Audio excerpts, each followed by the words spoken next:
Another set of things that were established at Medina were the common practices of Islam. These are also recorded in the history books when they were established. The practice of the Salat was established at Mecca, and that is stated, and some of the surahs which are considered Meccan surahs mention the Salat, and it's not improbable that the form of prayer would have been established early on in the religion. Whether that became the fixed canonical form immediately, or whether there were certain changes introduced during the rest of the lifetime of the Prophet, isn't clear, but there was one important detail that changed, and that was that the Muslims, in prostrating or bowing, originally bowed to Jerusalem, and then in the year 623, the command came down, which is recorded in Surah 2 of the Quran, although it doesn't mention either Jerusalem or Mecca. It just mentions, we will give you a direction to bow in prayer that will suit you. It doesn't say what it is, though. That is in the extra Quranic tradition that it describes that it was a change from Jerusalem to Mecca. And that took place in the year 623. Yes? Can you explain that again? Because I think I misread this in some books, or maybe I read it correctly and the name wrong, where the orientation towards Jerusalem as a consideration. I want to know how to clarify that. You mean, why did the Muslims bow toward Jerusalem originally? Is that your question? Yeah, that. And was that the intent, the hope? The intent? Yeah, the hope for the tradition, for the long haul, for staying power. Well, I think originally the Muslims bowed toward Jerusalem because that was a sacred enclosure where the temple of God had stood at one time. And so that was a place that was venerated and sacred also. And the Muslims prostrated themselves in that direction, just as the Jews faced toward Jerusalem in prayer, and even now, although they do so symbolically rather than in searching for the exact direction. Whereas for the Muslims, to search for the exact direction has always been something of interest to them, and the exact direction of Mecca. And then it said in the Quran, the commandment came to shift the prayer to the other place. The verses it concerns, since you did ask a question about it, are in Surah Al-Baqarah. They're around 140 or so, I think. Let's see. It's around in that area. Yes.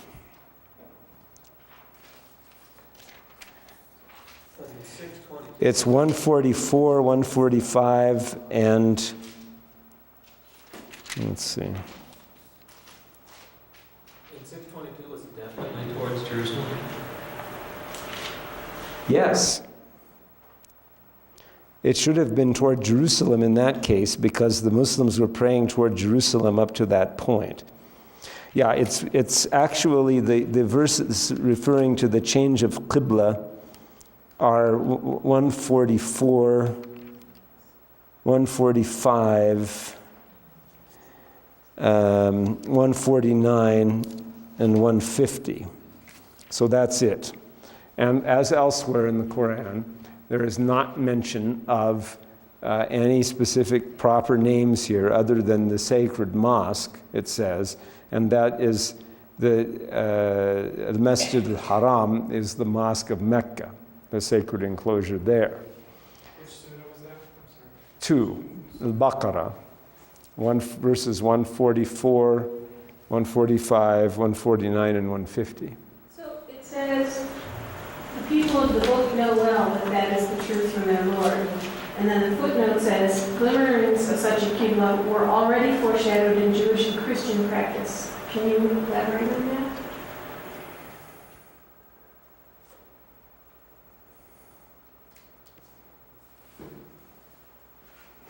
Well, I don't know what the commentator meant in this case, but perhaps it would relate to the idea that all of the human race is meant to be united on one qibla or one direction of prayer.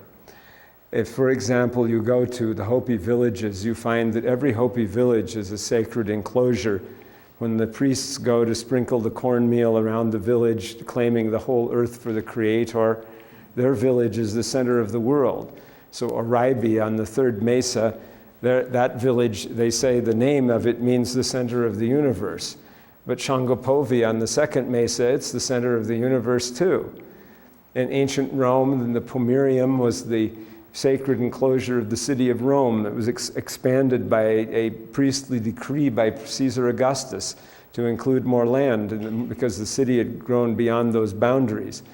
And the general had to lay down his arms to enter the city to triumph because they weren't allowed to bear arms in the sacred enclosure. In the Taos Pueblo, electricity, as far as I understand, to this day is not allowed inside of the pueblo itself. And so some of the Indians there build their houses just outside the sacred boundary so that they can have electricity. And likewise, Mecca has a sacred enclosure or sacred boundary, and Mecca is a haram. So the intention may be for this to be a universal haram or this universal sacred enclosure for all of the human race and not for part of it. And that would be part of the universality of Islam, because that's what he talks about here in that line. So that would be my suggestion about what Yusuf Ali, the translator, means in this case. And you might notice that there are some parallels. For example, if you look on the other side at verse 143, thus we have made you an ummah justly balanced. Well, say a community justly balanced, that you might be witnesses over the nations, which is a very poor translation since the Arabic is an-nas, meaning people in general, not the nations. It says that you might be witnesses over all humankind, and the messenger a witness over you. And this is part of the universality of Islam. It is absolutely unquestionable, by the way, that Islam claims to be a universal message for everyone. And that is demonstrated repeatedly in the Quran, and verse 143 is an example of that. Yes, so anyway, the qibla, or the direction of prayer, was changed to face towards Mecca. And that then involved a definite raising of the status of the sacred house in Mecca, which nevertheless had been considered the sacred house by the Prophet himself before. And so the Meccan Haram did not have no status, and then it had status, but it received the status as also having the direction of the prayer, or the qibla, being faced that way. So that was an alteration in the prayer that occurred in the Medinan period. In addition, the fasting of the month of Ramadan is said to have been enacted in the year 623. The payment of the zakat as a pillar of Islam was enacted during the Medinan period, and the Hajj, or the pilgrimage to Mecca itself, was enacted and demonstrated only at the end of the Prophet's life. The first intimation that the Prophet would make a pilgrimage to Mecca was in the year 6, which would be 628, when he went and tried to make the pilgrimage, but the Meccans barred him, and he made a treaty that he would come back and make a pilgrimage the following year. But that was the lesser pilgrimage, or Umrah. The Hajj, or the greater pilgrimage, which is the pillar in Islam, that was only accomplished in what was called the farewell pilgrimage, which took place approximately 3 months before the Prophet died. Therefore, in about March 632, at the very end of the Prophet's life. And that pilgrimage and its form then became canonical. And as it happened at the end of the Prophet's life, with thousands of Muslims accompanying him on it, it was well documented. And in fact, the amounts of hadiths that have come down about the details of the pilgrimage are very great, the pilgrimage to Mecca. So basically, the majority of the aspects of Islam crystallized in the form that we know them in the Medinan rather than in the Meccan period. They became established then.